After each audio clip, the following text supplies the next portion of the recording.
চিত্রনায়ক সালমান শাহর মৃত্যুর প্রায় ৩ দশক পর অবশেষে দায়ের করা হলো হত্যা মামলা। ২১ অক্টোবর মধ্যরাতে রাজধানীর রমনা থানায় এই মামলা করেন সালমান শাহর মামা আলমগীর কুমকুম, যেখানে অভিযুক্ত করা হয়েছে নায়ক সালমান শাহর স্ত্রী সামিরা হক সহ মোট ১১ জনকে। সালমান শাহর বাবা উনিও তো ম্যাজিস্ট্রেট ছিলেন, উনি অনেক চেষ্টা করছেন অপমৃত্যুকে হত্যা মামলায় রূপান্তরিত করার জন্য। করতে করতে উনিও দুনিয়ার থেকে চলে গেলেন। এখন এতদিন পরে এটা হয়েছে। ইনশাল্লাহ এটা প্রমাণ হবে এটা হত্যা না আত্মহত্যা, ইনশাল্লাহ প্রমাণ হয়ে যাবে।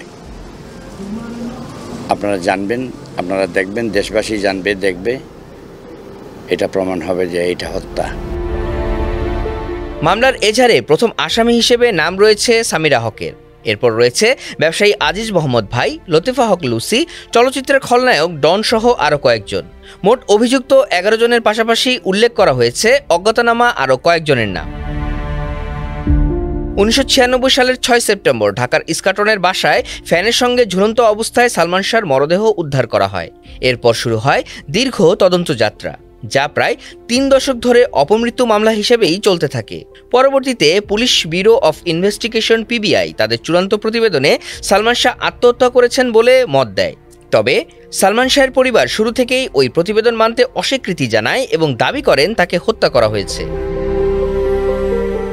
অবশেষে ২০ অক্টোবর ঢাকার মহানগর দায়রা জজ আদালত পর্যবেক্ষণে বলেন, সালমান শাহের মৃত্যুর তদন্তে পদে পদে অন্যায় হয়েছে, কেউই দায়িত্বশীল আচরণ করেননি। আদালতের এই মন্তব্যের পরই মামলার পুনঃতদন্তের নির্দেশ আসে। এই মামলাটা দীর্ঘ ৩০ বছর পরে আদালত আজকে হত্যা মামলাটাকে রেগুলার মামলা হত্যা মামলা হিসেবে নেওয়ার জন্য রমনা থানাকে আত্মহত্যা মামলাকে হত্যা মামলা হিসেবে গ্রহণ করার জন্য বিজ্ঞ আদালত নির্দেশ দিয়েছেন। আর আদালতেও বলেছেন যে নৌকা রিজভি আহমেদ ফরহাদ যে অনসিক্ত জবানবন্দি দিয়েছেন হত্যা সম্পর্কে, তার এই আবেদনটাও যেন এই হত্যা মামলার এজাহার হিসেবে গণ্য করা হয়। যে বিগত দিনে থানা পুলিশ তদন্ত কর্মকর্তা পিবিআই এবং বিজ্ঞ ম্যাজিস্ট্রেট আদালতের জন্য ম্যাজিস্ট্রেট দায়িত্বে ছিলেন, অনেকেই গাফিলতি ছিলেন। হত্যা মামলাকে হত্যা মামলা হিসেবে নেওয়ার জন্য যে ভূমিকা রাখা দরকার ছিল ন্যায় বিচার প্রতিষ্ঠার জন্য, ওনারা সেই দিকে যেতে পারেননি। আদালত এই কারণে নতুনভাবে এই মামলাটিকে হত্যা মামলা হিসেবে নেওয়ার জন্য নির্দেশ দিয়েছেন। এখানে আমাদের বক্তব্য, আদালত বলছেন যে এখানে ত্রুটিপূর্ণ ছিল, তাদের অবহেলা ছিল, কিন্তু আমাদের বক্তব্য হলো এই অবহেলার পিছনে কারো হাত ছিল, যারা এটা করিয়েছেন, যারা হত্যাকারী। আদালত এটা বারবার বলেছেন যে যারা হত্যাকারী তাদের পক্ষে রিপোর্ট দিয়েছেন, তার মানে তারা কোনোভাবে এটা জড়িত ছিল, তারা এই তথ্যগুলো দিয়েছেন। এবং আদালত আমাদের একটা জিনিস দেখিয়েছেন, সেটা হলো যে তারা কিছু ছবি এঁকেছেন পিবিআই, যেহেতু কার্টুন ছবি। তারা এখানে কার সাথে কথা বলেছেন, কার সাথে ফোনে কথা বলেছেন, কখন কী করেছেন, এই বিষয়ে এই কথাগুলো সে আদালত আমাদের বললেন যে এটা শুধুমাত্র যারা আসামি অভিযুক্ত যারা, তাদের কথা শুনে এই ছবিগুলো এঁকে আদালতে দিয়েছেন। কিন্তু আদালত বলেছেন এটা পুরোটাই ইরিলেভেন্ট, এটা প্রাসঙ্গিক নয়, অপ্রাসঙ্গিক বিষয়, যেটা তদন্তের ছাড়তে দরকার ছিল না। আর এখানে এই বিষয়টা আদালত নলেজে নিয়ে বলেছেন যে পরবর্তী সময়ে যাতে তদন্তের গাফিলতি না হয়, উনি যত দ্রুত সম্ভব তদন্ত শেষ করবেন।